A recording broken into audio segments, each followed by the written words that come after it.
What is up, Blossoms? We are back with another video on Yo-Fi Beats to White 2 and Save the World. First off, let's see if anybody has responded to our requests yet. Okay, what's in the letter that always rocks? We got a new sticker, it's called Edgy. Yes. Oh, interesting. Hi. I've had this problem for years. It became so taxing that I've almost had a heart attack a year ago at the age of 31. Dear Lord.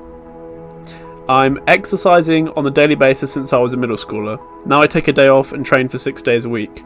Some days it gets harder to do than I'm doing a warm-up with jumping jacks and a few crunches for a minute, then pick up a jacket hoodie to sweat more and doing 36 sets with 10-sec breaks for half an hour, or for an hour plus eating some oats and a banana after ending. So this person's saying take a day off a week. I'll probably just do that if they said they nearly got a heart attack. That's extremely worrying. Hey, overtraining syndrome, that sounds tough. Is it causing you to not have big gains? Don't worry about it. Think about the good energy of exercising and know that you are better for it. Gradually increase intensity while keeping the momentum without burning yourself out. Someone who cares. Thank you. That's cute. Very encouraging. I feel like depression has sorted 5 months of my life. Now getting the treatment and thinking clearly, it's been 7 months since I graduated with nothing to show for it. Now I'm applying for an internship but very insecure. Am I okay? Remember that whether time is a waste or not is completely dependent on whether you use that experience to reflect and grow or just let it be a period of time. I encourage you to change your perspective, as I saw a period of my depression as an opening of the mind and the heart, which has made me a lot stronger now that I've overcome it. Blossam. So, completely, like any experience you can make a positive, but that is completely dependent on the way you deal with it.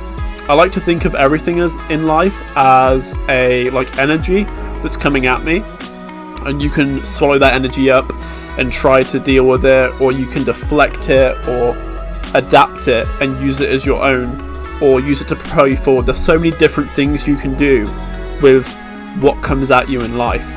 And one of the best things to do is to reflect on something that's happened and think to yourself, okay, how can I grow from this? What has it taught me? How has this made me a better person? But if you don't do that and you just think about it as, oh, that's just a period of time, that's just a bad time, that's just something bad that happened to me and I can't do anything about it. If you keep thinking of it like that, then it will become wasted time. So it's about your perspective. So yeah, a pretty quick one.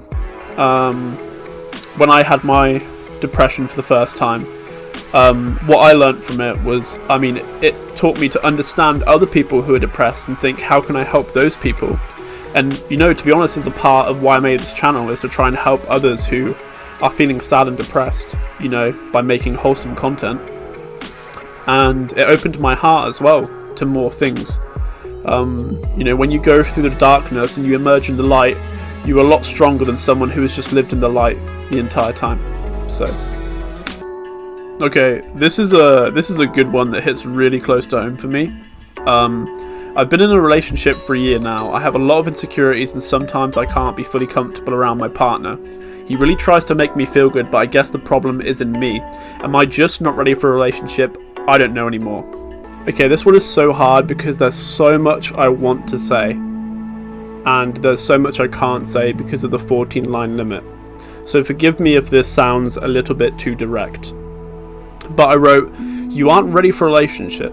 You don't have to be 100%. You don't have to 100% love yourself before you love another, but you absolutely do if you want to be in a stable relationship with them. A relationship is different to loving someone freely.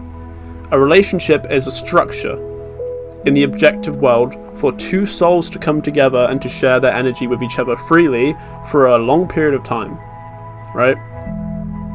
If you want to do that, then that exchange of energy has to be, equal. It has to have balance. It can't be one person sucking all the energy out of the relationship because it will eventually crumble. It has to be an equal exchange of energy, and in society we're taught that relationships are commonplace, they're simple, but they're not. They're complex and they're sacred. And I think everyone has this idea in their head that we should go out into the world and get into a relationship as soon as possible, and it's really easy. It's not. You shouldn't do that. You should really learn about yourself and learn to love yourself and express yourself before you go out there and try to give that to another person, because otherwise you'll fall into this horrible loop where you have something that's missing within yourself that you haven't dealt with, and you try to get that from someone else, and then that doesn't work, and so that causes even more problems and sadness, and then you try and get that fulfillment from someone else now, and you fall into this negative spiral of going from relationship to relationship to relationship, and eventually you will, know yourself and learn yourself and express yourself. Eventually you'll get there, but it is such a chaotic and destructive and time-consuming way to do that. So it's much better to just be like, okay, I'm not ready for a relationship. I need to do this. I need to do me, Because if you can't love yourself, how the hell you gonna love anybody else? Can I get a name up in here? So relationships are meant to be beautiful connections of positive growth for both individuals. And as I said, that can't happen if one person is creating an imbalance or stopping the growth, stunting the growth, not accepting the energy of their partner or not being able to give it back. It's just unfair. You got to think about the other individual. It sounds sad to say it this way because in our heads we go to, oh my god, but that poor sad person in the relationship, how can you say that to them because they're not worth it? I'm saying, think about that other person as well that's giving that person the energy. You're trapping two individuals in unhappiness instead of letting the one individual that's causing it fix themselves.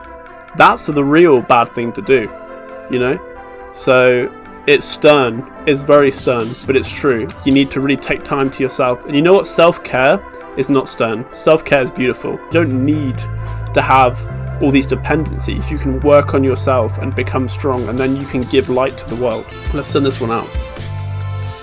Okay. I started on medication for anxiety, and that's worked really well. But I also struggle with seasonal affective disorder in winter. I'm really worried I'm going to fall into a depressive slump for the whole winter. So, I wrote, hey Blossom, fellow SAD spring warrior here to help. The best thing I've done for the winter is to mentally prepare for them. Make it your goal to make the winter happy by doing wholesome things to boost your mood.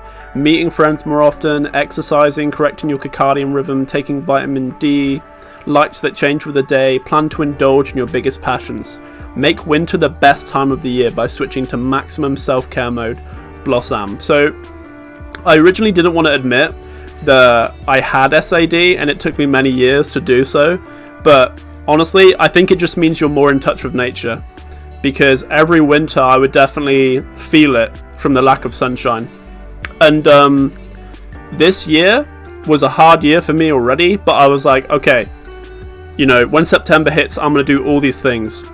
And it worked so well. I had no issues the entire winter because I was like, right, every social event that gets offered to me, I'm going to the social event. I'm making social events myself. I've got my mood lights that I can change throughout the day to simulate sunlight. I've got my vitamin tablets.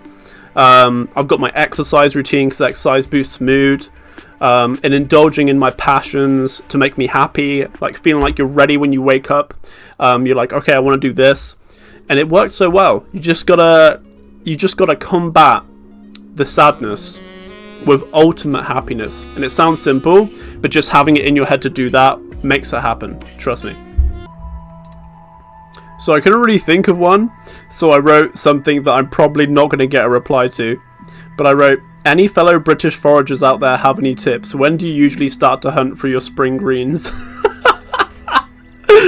like I'm going to find someone on here that hunts for mushrooms and all that. But so you're telling me there's a chance. I'm going to send it. Rightio. That is all the time we have for this episode. I got to get back to playing Animal Crossing New Leaf on my Nintendo 3DS. But join me on the next one, and we will see more wholesome things. See you then.